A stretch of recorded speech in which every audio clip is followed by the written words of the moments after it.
Welcome to Speechbox. I'm Jeremy Hirsch, and I am to internet comic book commentary what Madison Bumgarner is to World Series pitching. Last week on Speechbox, we talked about the television show Gotham. Last episode, Penguin's Umbrella. Fantastic piece of work. I was not overtly critical, but we gave some criticism, both positive and negative, on the show. And I think if they keep the tone and the writing style that they utilized for this past episode, they'll do wonderful. But this week, talking about the Flash, good old Barry Allen. They introduced that character in a 2-episode arc on Arrow Season 2 and spun off into his own show, and we're about 4 episodes into that. On a break this week, so those 4 episodes, if you haven't seen, time to catch up. But it started off with Grant Gustin getting to play that Barry Allen character on Arrow. And, there was a little bit of mixed reviews on him. Some people thought he was a little bit too Peter Parker-ish, a little too young, didn't look like a runner, this and that. But he's honestly come out to his own, and he's done a fantastic job on The Flash. Not every single show needs to be dark and gritty, and if I may use the term, Nolanized. We need a little bit of being lighthearted in the comic book world, and I think The Flash gives us that. I think it gives us that, bit of hope and enjoyability.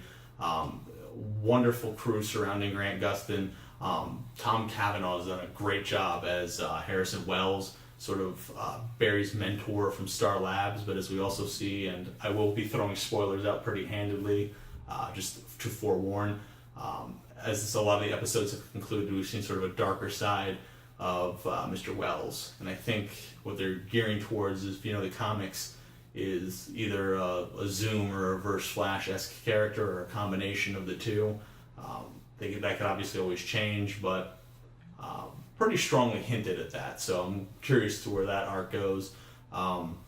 Candace Patton is Iris West. She's doing a wonderful job. A little bit of controversy when she was casted because the character of Iris had traditionally been Caucasian.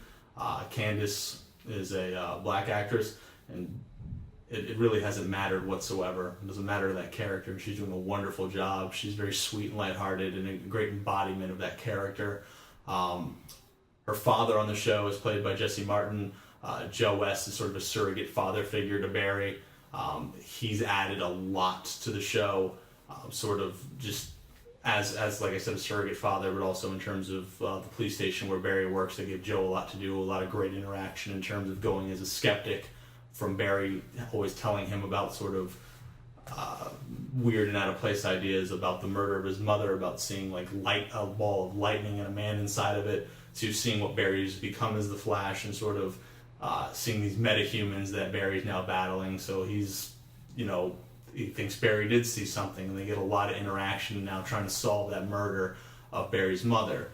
Barry's father on the show is actually played by John Wesley Shipp, who in the previous live-action Flash was the Flash. Great casting, great little Easter egg.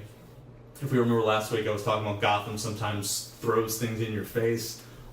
Flash is a little more subtle, and I really appreciate that. One of my favorite Easter eggs was, if you go back to the pilot episode, at Star Labs, there was a empty cage with a Grodd nameplate hanging off of it. So just little things like that are some nice touches, and I think are really appreciated by comic book fans. They're there, but they're not really so much thrown at you. Other characters that I'm kind of interested in seeing where they go in the show is, the Star Lab assistants, Caitlin Snow and Cisco. Hopefully not ruining anything for those of you who are huge comic book fans, and those are not, we'll pick up some issues. Caitlin Snow will eventually become the villain Killer Frost. Cisco becomes the superhero Vibe. Caitlin's got a pretty good story sort of starting out. A lot of backstory involving her and her fiance, Ronnie Raymond. We will see more of that on The Flash, I promise you. Cisco doesn't really get to do a whole lot. He invents some cool toys, he names some of the villains, but I'd like to see him do a little more. That would be the one critique I have is, we don't really get to know much on Cisco except, kind of goofy, wonky sidekick. And if he's eventually going to, put on his big boy pants and be a superhero too, kind of have to get in that range. But, overall, extremely enjoyable show. It's fun to watch. Grant does a lot as Barry and is extremely likable.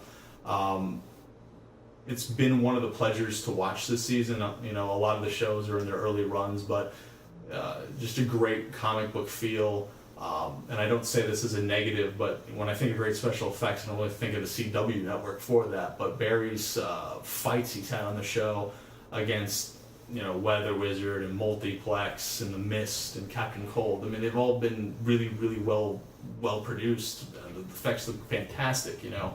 If this iteration of The Flash can't be in the movies, they're certainly making each episode of The Flash like a movie, and that's wonderful.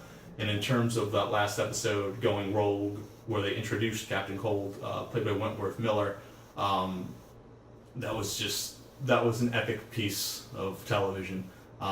Wentworth Miller is predominantly known for his work on Prison Break, and a lot of people were excited when he got the role. And I just think what he did was just fantastic, that embodiment of the character. And towards the end of the episode, when Cisco kind of, you know, name dropped him, called him Captain Cold, the little smirk he gave, the little heads up like, hey, I like that, was a really, really subtle thing, and just very well done. So I'm excited where they go. I like that even though they're kind of doing like a Villain of the Week format to start out, they're still building up and building that rogues gallery, and I think where they're going with it more, as we saw in the cliffhanger, is definitely going to be, you know, Captain Cold building the rogues, and keep going on that. And I'm very curious where they go with that. So Flash airs Tuesdays at 8 on the CW. I certainly would recommend it to anybody to give a watch. And now for our closing Broment of the week. I was recently at a party, just like Doctor Who, where a gentleman came up to me and was letting me know that he does music.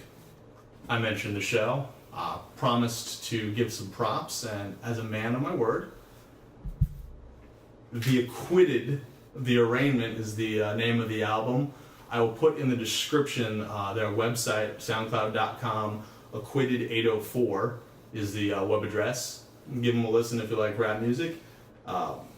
Seems to be pretty good, and like I said, I basically want to use the close to just always give back and to give a shout out to, you know, an artist, or, you know, just any of my friends who are doing anything creative. So if you got anything, I'm always happy to see it on Twitter, on Facebook, in the comments section of YouTube, and I will list all those other addresses in the description. And until that, you know, keep watching the shows. Always be a fan.